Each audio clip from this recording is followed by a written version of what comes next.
മലപ്പുറം ചെമ്മാട് പാറമടകളിൽ ഉപയോഗിക്കുന്ന വൻ സ്ഫോടക ശേഖരം പിടികൂടി. ഓളോ ബ്രിക്സ് കമ്പനിക്കുള്ളിൽ നിർത്തിയിട്ടിരുന്ന ലോറിയിൽ നിന്നാണ് സ്ഫോടക വസ്തുക്കൾ പിടികൂടിയത്. ജലാസ്റ്റിൻ സ്റ്റിക്ക്, ഡിറ്റോണേറ്റർ, വയർ എന്നിവയാണ് പിടിച്ചെടുത്തത്. ഉള്ളിച്ചാക്കുകൾക്കുള്ളിൽ സൂക്ഷിച്ചിരുന്ന നിലയിലായിരുന്നു സ്ഫോടക വസ്തുക്കൾ. Zonal V കൃഷ്ണയുണ്ട്. സോണൽ, എപ്പോഴാണ് പിടികൂടിയത്? ഇപ്പോൾ സോണൽ സ്ഥലത്തുണ്ടെന്ന് തോന്നുന്നു. ഇതെവിടേക്ക് വേണ്ടി കൊണ്ടുവന്നതാണ് ഈ ഡിറ്റോണേറ്ററും ഒക്കെ?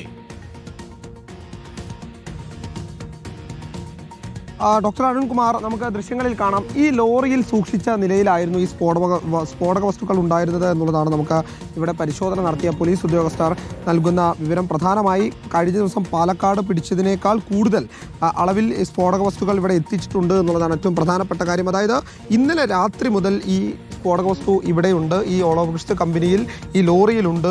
എന്നാൽ പോലീസിന് ലഭിച്ച രഹസ്യ വിവരത്തെ തുടർന്ന് അവർ ഇവിടെ ക്യാമ്പ് ചെയ്തിരുന്നു ഈ പ്രതികൾക്കായി. പക്ഷേ പ്രതികൾ ഇന്നലെ രാത്രിയോടെ ഇത് മാറ്റാൻ വേണ്ടി ഇവിടെ എത്തുന്ന സമയത്ത് പോലീസ് വന്നതോടെ, പോലീസിൻ്റെ ശ്രദ്ധയിൽ പോലീസ് ഉണ്ട് ഈ സ്ഥലത്ത് എന്ന് അറിഞ്ഞതോടെ ഓടി രക്ഷപ്പെടുന്ന സാഹചര്യമാണ് ഇന്നലെ ഉണ്ടായിട്ടുള്ളത്. പക്ഷേ പ്രതികളെക്കുറിച്ച് കൃത്യമായിട്ടുള്ള സൂചനകൾ ലഭിച്ചിട്ടുണ്ട് എന്നുള്ളതാണ് അന്വേഷണ സംഘവും വ്യക്തമാക്കുന്നത്. എന്തായാലും ഉള്ളിച്ചാക്കുകൾക്കിടയിൽ സൂക്ഷിച്ച നിലയിലായിരുന്നു ഇത്രയും അളവിൽ വലിയ തോതിലുള്ള ഈ സ്ഫോടക വസ്തുക്കൾ ഉണ്ടായിരുന്നത് എന്നുള്ളതാണ് നമുക്ക് അവരുമായി സംസാരിച്ചപ്പോൾ ലഭിക്കുന്ന വിവരം. എന്തായാലും ചെമ്മാട് നിന്ന് കോഴിക്കോടേക്ക് പോകുന്ന റോഡിലെ ഫർഹാബ് ഓളോ ബ്രിക്സ് എന്ന് പറയുന്ന സ്ഥാപനത്തിലാണ് ഇത്തരത്തിൽ ഈ ലോറിയിൽ ഉള്ളിച്ചാക്കിനിടയിൽ ഈ സ്ഫോടക വസ്തുക്കൾ ഒളിപ്പിച്ച നിലയിൽ നമുക്ക് കണ്ടെത്താൻ കഴിഞ്ഞിട്ടുള്ളത്. എന്തായാലും പാറമടയിൽ സ്ഫോടനത്തിന് ഉപയോഗിക്കുന്ന വസ്തുക്കളാണ് ഈ പിടിച്ചെടുത്തത് എന്നതാണ് നമുക്ക് ലഭിക്കുന്ന വിവരം. എന്തായാലും വലിയ തോതിലുള്ള പരിശോധന ഇതുമായി ബന്ധപ്പെട്ട് നടത്തുന്നുണ്ട്. പ്രതികളിലേക്ക് ഉടൻ എത്താൻ കഴിയും എന്നുള്ളതാണ് പ്രതീക്ഷ എന്നും അന്വേഷണ സംഘം വ്യക്തമാക്കുന്നുണ്ട്. ഈ നമുക്ക് ആ ദൃശ്യങ്ങളിൽ കാണാം എത്രത്തോളം അതിൻ്റെ അളവ് ഉണ്ട് എന്നുള്ളത്. കാരണം വലിയ തോതിൽ ഇത്തരത്തിൽ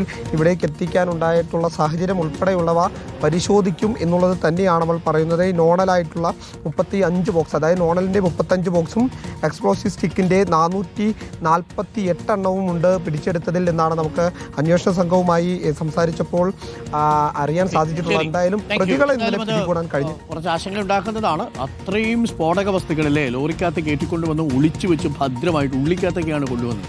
ഒന്ന് ആലോചിച്ചു.